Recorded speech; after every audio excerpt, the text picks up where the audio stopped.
This is a video to show the unboxing, use and care of the Buddy device. So as you can see, here's the box. Open the box. At the back is instructions about the device, and in the device box you will see the Buddy smoking device, and you will also see a cleaning pick. Make sure you keep this cleaning pick in a safe place. Highly suggest you keep everything in the box. So you can see the pick is a specific length and also specific diameter to fit within the radiator and the stem of the pipe. So that being said, let's talk about the pipe for a second. So this is considered the chamber, this is the incinerator chamber, and then this is the radiator, and then this is the stem. And so when you want to smoke this device, you need to make sure that you're putting the contents that is of full flower, full tobacco within here. You do not want to grind the contents, otherwise it burns too quick and it will pull through the filter. This device was made to be very, very user-friendly in the sense that you wouldn't need a grinder. You could just pull it, the flower apart and pop it in here. You can roll it up, put it in here if need be. You then close the device, and the key is to make sure that you allow the device to be gravity fed, which means that you have to point the device down towards the ground at somewhat of a 45-degree angle. And this does two things. It allows the contents to be gravity fed to the tip where the heat is, and it will have the effects of the incinerator chamber. Also, it allows you to better see where the flame is when you're lighting it. Unlike any cigarettes, which you light typically horizontal, this allows you to kind of turn it down to see where the flame is specifically on the tip. So when you are using the device in that manner, you get a better smooth burn of the contents, and then you'll note that the drawer is very, very much more full because you're getting a higher smoke coming through the chamber. If you open the device, you'll see that this filterless radiator is specifically designed to take in smoke from the sides, and then it travels through the cooling stem, which is within the actual wooden part of the stem. So if you wanted to look at how this device is made, it has a metal stem that goes within the wooden stem housing. So you can see in this instance, this is a stem which we've used for demo purposes. And basically the idea is that the smoke comes through the chamber and it is fed through the side gills, and then it is pulled through and down into the mouthpiece, and it is cooled all the way along this steel.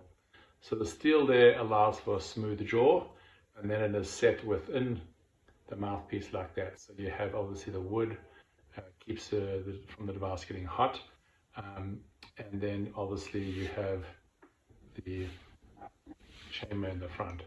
So that being said, how you want to clean this pipe is, because it's a gravity fed pipe and you're supposed to be smoking it with it pointing to the ground at a 45-degree angle, you typically don't get a lot of resin coming through and sitting into the pipe. Unlike traditional pipes, glass pipes, and traditional pipes that require a screen that sits on the bottom of the bowl, that screen captures all the resin which is gravity fed down into the pipe. This pipe is actually the reverse, where it's actually pointing down, and all it's pulling up is the smoke through the device. So we've had a lot of people comment on this potentially getting clogged up, but the reality is the basic design of this pipe is somewhat in reverse, where you actually, if the resin's getting pulled down to the tip of this this incinerator chamber. So we had a pipe that was from the 60s, from Woodstock, and we modeled this pipe off of it to get the specific radius, the thickness of the metal. We actually did a content of the metal evaluation to find out how the metal was actually made, what it was made of. And that sample was so full of resin at the bottom of this pipe, and that's because through the years the pipe is actually smoked pointing down, and as a result all the resin travels to the bottom of this pipe and not to the filter. So if the filter does get some residue resin through the use of it, this pick was designed to fit straight through these gills. So you can see it fits into the gills, and then you want to make sure that you push it through to the other side, and you can see it goes straight through. Now, this is meant to push any resin through from the one side to the other if it gets blocked, and basically allow you to free the gills. Once you've freed the gills, you then put the pick through the stem, and you can see it's got a long length there, so you can twist it like this and pull any residue out. You can tap it on the ground, and you just keep on doing that until such time as there is a clean flow. So you would just continue that until such time as a clean flow. Now, if you want to use fluids to clean the device, you may do that as well. The best bet is to actually just have this component, because it has the metal inset. Essentially, a lot of wooden pipes is just made of this type of stem with no reinforcement, and this stem will actually crack and split through time. Because this has the inset, this is what brings the pipe stability, and this is where the resin actually sits inside. If you had resin get caught in a typical wooden pipe, to clean it, this pick would probably destroy the wood. But because we have the internal structure of this cooling radiator, it allows you to actually release the resin off the steel, which typically resin does not stick significantly to steel.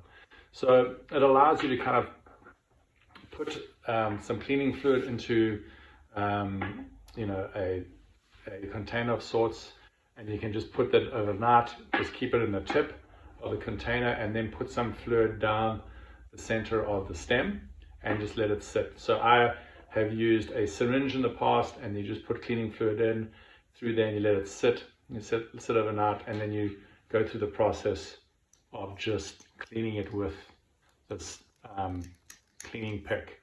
It's doing the same process as I explained before, through the center, and just keep on doing that until such time as it's cleaned. So once that's done, it's always important to know that wood, if wood goes into different cleaning fluids, the best cleaning fluids to use are the natural base, like there's orange fluids out there, natural citrus fluids, but any fluid will work. The key is after you've used the fluids, wood will dry out, and wood will dry out regardless of whether you actually use cleaning fluid or not. So it's always good practice to put coconut oil or linseed oil or even cooking oil on the stem every now and then, just to keep it nice and moisturized, so that the ends and the grain of the wood do not split through time. So anyways, those are the two key items with regards to the care of the device and then the use of the device. So in short, you want to always use full contents. You want to always point the device towards the ground at a 45-degree angle, and then when cleaning it, you can use the cleaning pick in the manner that was explained in this video. So I hope that helps. I hope you enjoy your pipe.